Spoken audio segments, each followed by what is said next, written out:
Hello. Welcome all. Good people here. So what time zones is everybody in today? Yeah.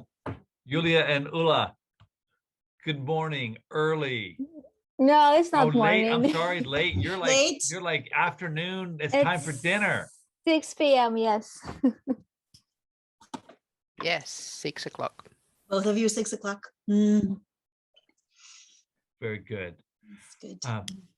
Well, let's start off by doing just the real fast, like, hi, I'm involved in, and I am from, etc. So just do the real quick introduction. We know you, but you don't know one another. So Dr. Ripley, start us off.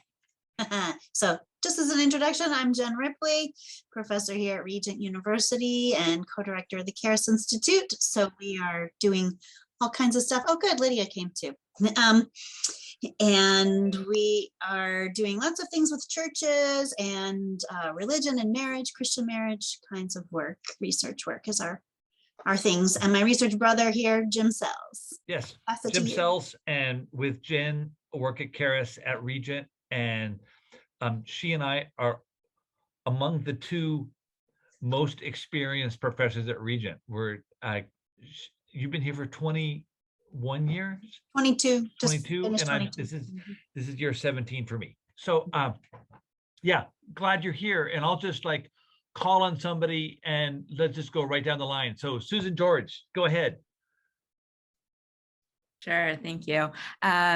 I'm Susan George. I'm an assistant professor at Wright State University School of Professional Psychology and also our director of our psychological assessment services. So knee deep in assessment right now, but also a Regent alum from like the PsyD program, and have worked quite a while with like both Jen and Jim. So excited to be here. Thank you. Who's next? Let's call on Joyce, because you're just along the top of the pictures here.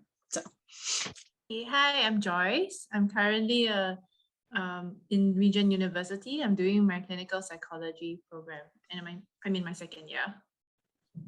Very good. And Jared, you're next on there on my screen.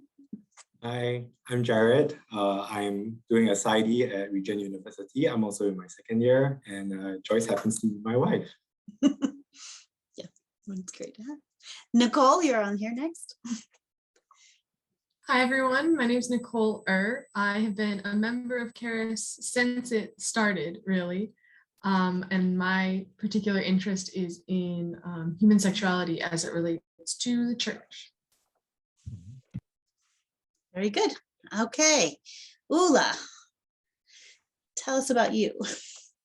Hey, I'm Ulla Dahlin, calling from Finland, and very involved with counseling workshops at churches and the ACC of Finland, Association of Christian Counselors. I teach counseling at the Christian College as adjunct, and then involved in missionary member care and writing and some supervision. Just came online to hear what's happening. Good. Great. Julia. Did I say that right? Oops, microphone. There you are. Hi, yeah. Hi, I'm Julia. Julia is fine too. I am in Lithuania. I'm an associate professor in the Department of Psychology at LCC International University. And I am trying to do the Grace Together project this year at my church. Very good. Yeah. Ev Worthington. Hi, I'm Ev Worthington, and I am a retired professor. At least my salary has retired, although I'm trying to stay off the street out of trouble. So I did my career at Virginia Commonwealth University and had the honor of working with Jen during our time together there, and before she came to Regent. Yeah. And I study all kinds of things. I have poor impulse control when it comes to research. Good. It's true. All right, Mark Saunders. So if Jen is the most senior professor at Regent, I would probably be the most junior professor at Regent. I was signed my contract in August, started assistant professor in the School of Counseling. I got my PhD at Liberty and came over to Regent. Research studies our sexual shame within marriage and also how religion plays a part in that, and working to see about developing interventions with open sexual communication that builds on intimacy to promote couple satisfaction. And also was a career missionary at one point in my life. So also doing some member care with marriages. So that's kind of me.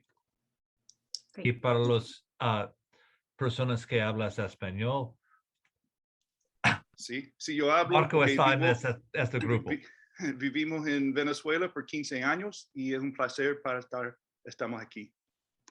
Ah, beautiful. We have a few people in that group. All right.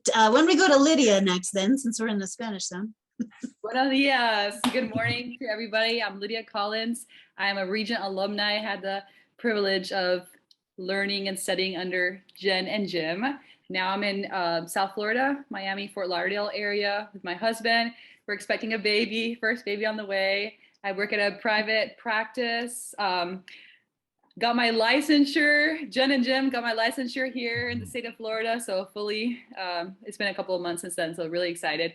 And working really involved in our church. Like last Saturday, I was talking about children and mental health, finding like ways to connect psychology and mental health strategies, implementing with workshops in our churches, and currently working on a church plant here in Fort Lauderdale with my husband. Okay. Great, thank you. Smyrna, good evening to you, I believe. Yes. Hi, Jen. Hi, Jim. Hi, everybody. My name is Smyrna Khalaf, and I'm Lebanese from Lebanon, and I live there. I'm also a Regent alumni, and I got the privilege to do my dissertation under Jim and Jen. Thank you. And now I am a visiting professor at Covenant Seminary and assistant professor at the seminary in Beirut, and I adjunct as well at Regent. So trying to juggle all this and do also part trauma training in the Middle East on narrative exposure therapy. So, and yeah, and I'm married and I have 2 kids, teenagers. Mm-hmm. Wonderful. Thank you. Thank you. All right, Rima, introduce yourself. My name is Rima Smith. I know it says Sabella, but I just got married, so it changed. And then I'm a first-year PsyD student at Regent. I love all things integration, so I just want to learn more about what you guys do because I've heard about it for a while. But I have like a few project ideas just in the back of my mind, maybe. And then also Smyrna, my dad is from Lebanon. I have family there, so that's really cool. Yay. Nice. So, Kristen, if you want to go next. Hello. So I am an assistant professor of counseling at Evangel University in Springfield, Missouri. Just finished my PhD in counselor ed and supervision. Dr. Sells is my dissertation chair. My interests are kind of everything in the kind of mental health and church realm, bringing clinical mental health care into church settings, stigma reduction in church settings, pastoral mental health, anything in that realm. Excellent. Mandy Baraka, are you on with us? Can you hear me? Maybe she had turned it on and had to step away. All right, I'll turn to Caitlin Ray then, the Charis leading staff. Go ahead. Yep, I am the TA-RA for Charis Institute. I'm a third-year PsyD student here at Regent. Research that I'm really interested in is kind of how mental health and mental illness plays out in relationships and in marriage. My dissertation topic is focused on depression and empathy in relationships. Very good. So it's great to hear from all of you. And Mandy, if you get a chance to step in and say hello, just jump on in and do that. So our agenda for today is partly for people to get to know each other a little bit and kind of set up what could a monthly Charis Scholar or 3 times a semester Charis Scholar meeting do for me, and answer that question. And then we'll have some breakout room discussion for some of that too. Yeah. So Jim, do you want to take it? The idea behind what we're trying to do. Research is a lonely endeavor all too often, and especially when we're working in contexts where there's not an abundance of institutional support and time and money directed towards it, and yet we all value it and we all want to be participating in it. And so the thought came of just using our Charis platform to invite people to join us, and we might be working on collaborative projects with one another. Like we're creating them with Charis, and if you would like to join in the projects and help shape them and implement them, great. If you would like to have your own project going and want the support, the encouragement, the feedback from monthly, here's what I did this month, here's the draft of my paper, can you all give me feedback before we meet in a week?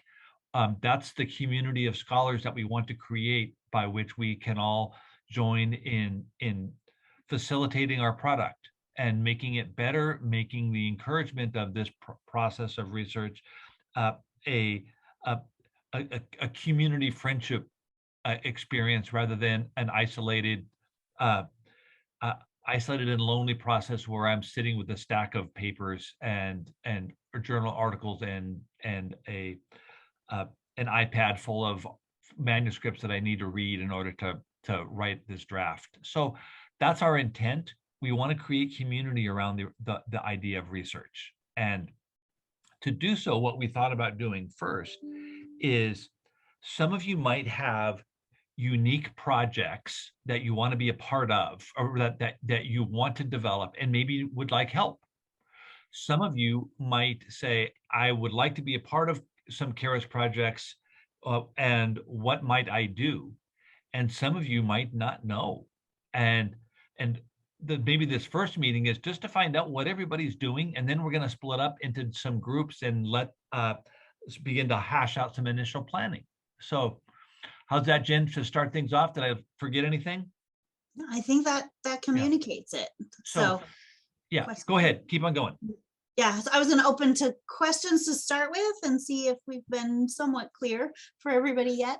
And then I think we were going to have Jared is at the point of planning a research dissertation project, and he was going to take a few minutes to describe some of his initial thoughts and try to get some feedback from this group of people. Yeah. And then about 11:30-ish, go to some breakout discussion time. Yeah. So questions first, though, about what is it that we're trying to do here?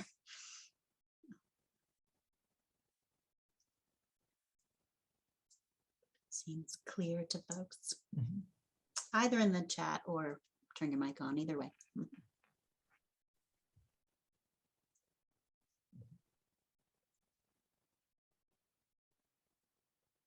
Okay. I'm glad we're so clear. Jim? That's great. We're co-constructing this as a group. Of course, any group dynamic has a co-construction to it. So, but we wanted to come in with a little bit of structure for this first meeting, especially. Yeah. So, Jared, if you're up for it, just a couple of minutes to talk about some of your initial thoughts. I know you're thinking about something with forgiveness and couples and trying to kind of think about what that could look like for a project. So everybody have your ears on, thinking about giving feedback to a new research project. Mm-hmm. Thank you, Dr. Jen and Dr. Jim. Yeah, I mean, definitely appreciate this platform, and I definitely welcome feedback and suggestions. This is really quite at the initial stages of forming some ideas for the project. I'm very passionate about forgiveness, especially within the couples context. I suppose when it comes to relationships, especially for couples, sometimes without the forgiveness, the relationship can't move ahead, especially when it comes to serious offenses. And I was just looking at some of the past research that has been done with regards to the communication, conflict resolution versus like the free intervention, which is this forgiveness intervention. And I was quite surprised to see that the forgiveness intervention didn't quite have that kind of significant results. And I was just trying to reflect and think about it because that's my area of passion. And I was just thinking that perhaps it is because that for the hope conflict resolution intervention, it's something that's active in the moment. It teaches people to track with each other. It reduces hurts and offenses over time in the moment. And perhaps that's why it increased like some, it has a more positive effect over the long term. Whereas for the forgiveness intervention, it only makes, if it makes sense when there's a serious altercation and that requires forgiveness, and it is going to be a roadblock for the relationship. And if conflict resolution can be done, and if the couples are already learning to not take so much offense, or they are learning, like Jesus said, no, stop taking offense. You will always have that with you, then maybe there's less reason to go into that forgiveness intervention. And of course, there's also some other research that was also like talking about how in forgiveness interventions, I mean, it's like the emotional love tank. When there is an offense and then you really need a lot, it takes a lot out of you to forgive. And so it's like a big drawdown on your love tank, especially for serious offenses.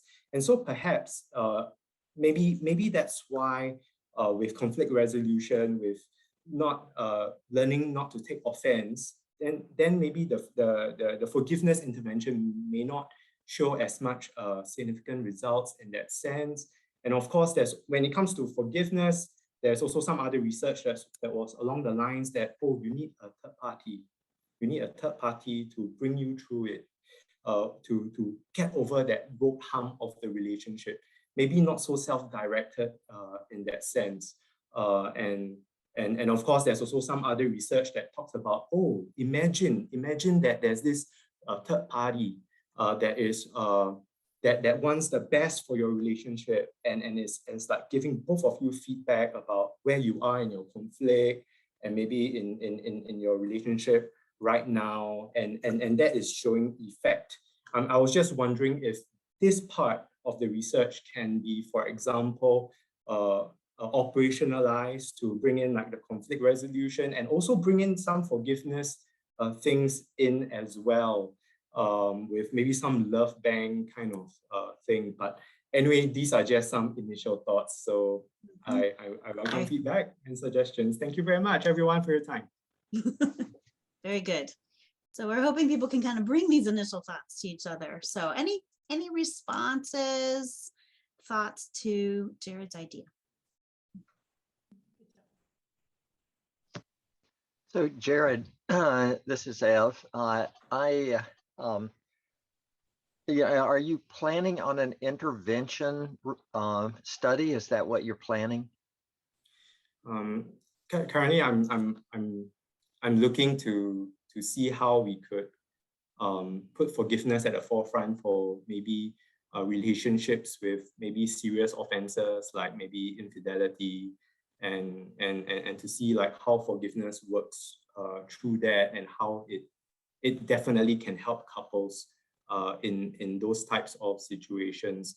Another thing that I was also thinking about was maybe even before forgiveness, maybe there's also another intervention of teaching couples to reframe situations a little bit like CBT, a little bit like alternative thoughts and all that kind of stuff, to stop taking offense before it has to reach that serious stage of forgiveness. But these are two very broad ideas. But of course, if we talk about forgiveness and then it has to be a serious kind of situation, then suddenly in terms of sample size, I'm like, oh no, what do I do? So I'm also thinking of like, how do I mean, it all sounds good at a theoretical level, but how do I exactly kind of like try to operationalize it? And I guess that's where we're getting in the weeds here. And that's why I need you guys. Yeah, I would probably think that there's a a fairly nuanced reading of the results of this. So, we did a big study comparing the forgiveness and reconciliation, the free against the hope, in 2015, and that was in Journal of Counseling Psych, and that actually showed, I think, that there were more long-term positive effects with the free than there were with the hope. So this is early married couples, so that are just kind of starting out and running into all of those things that early married couples run into. But our reading on it was that a lot of people lost gains from the communication and conflict resolution, that they actually had a little better post treatment means, and then it kind of fell off a little. And the way that we read that was that what was happening was that people kind of misunderstand communication training. They think if they've gone through communication training and conflict resolution, they're never going to have any problems again. Well, it turns out they do, but with forgiveness, the meta message is you are going to have problems, and you can help deal with those problems by forgiving and working toward reconciliation. So they didn't actually lose quite as much. So that's early married couples. When you get to like Jen's dissertation, she compared hope and a forgiveness. Those people were, Jen, you probably remember the stats a lot better than I do, but those people were a lot further along in their marriage, and they had a lot more chronic issues. So we also tried to treat them by having a lot of exercises where they discussed with each other. Well, if you get people in a group discussing with each other that have a lot of chronic conflicts, those discussions don't always go real well. So the free actually did not work quite as well in that. Well, it wasn't free, actually, it was more just the forgiveness. Didn't work quite as well as the hope, as the conflict resolution treatment. So that's why I say there's some nuance in who you apply this to, and whether you expect forgiveness to work better or whether you expect the communication and conflict resolution to work better. So a lot will depend on who you choose as your clients. My advice usually for dissertations is, if you can do it in your back room at home, choose that. Don't choose the big, we're going to do sexual abuse with left-handed couples, where your population is really small, because that makes it too hard to get a good population. So I would do it probably maybe student couples that you're doing enrichment with, something that is an easy to collect sample. That's just 40 years of choosing wrongly. That's the wisdom that comes from making 40 years of mistakes. Thank you so much. Very helpful. Worthington. Thank you. Thank you. All right.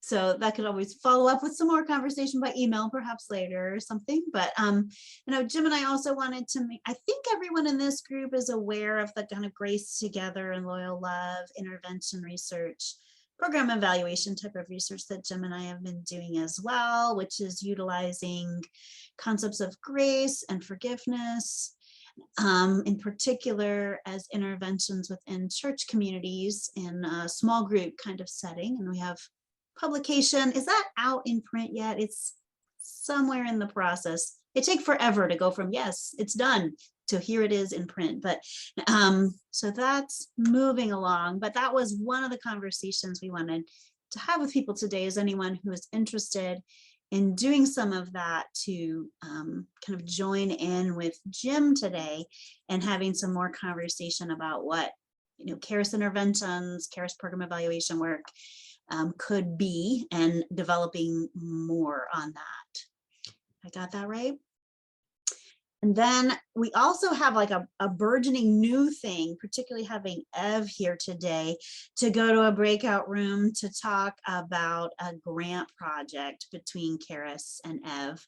And I was going to particularly ask the Tans to join me in that one, and Caitlin, so that we could have a little bit of conversation about that potential project today as a group. And then Nicole, this is springing this on you, but we're a little larger today than we originally thought, which is great. So we thought we might have a group that is not fitting in either one of those very well, who you could lead a conversation with. And that would really just be like, what are you doing? Let's talk together about like what everybody is doing. So folks who don't fit into that group. So, and that would make about 5 people per group on that. Does anybody need clarification about which group you might go to, and kind of like questions about that?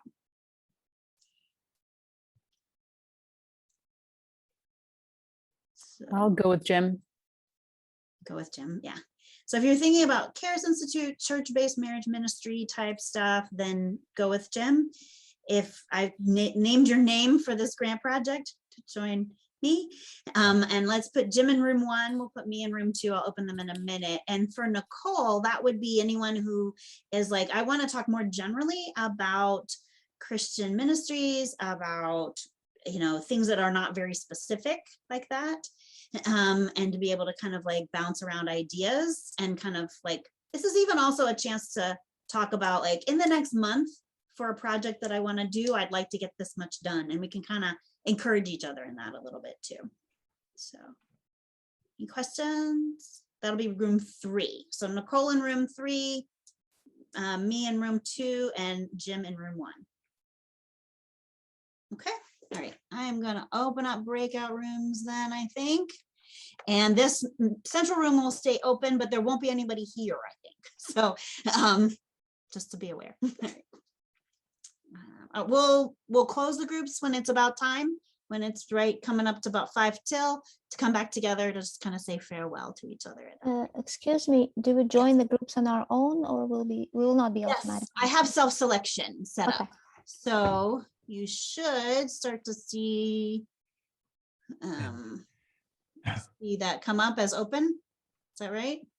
And you should be able to pick. So again, room 1 is Ripley, room 1 is Jim Cells, room 2 is Ripley, room 3 is Nicole for more general conversation.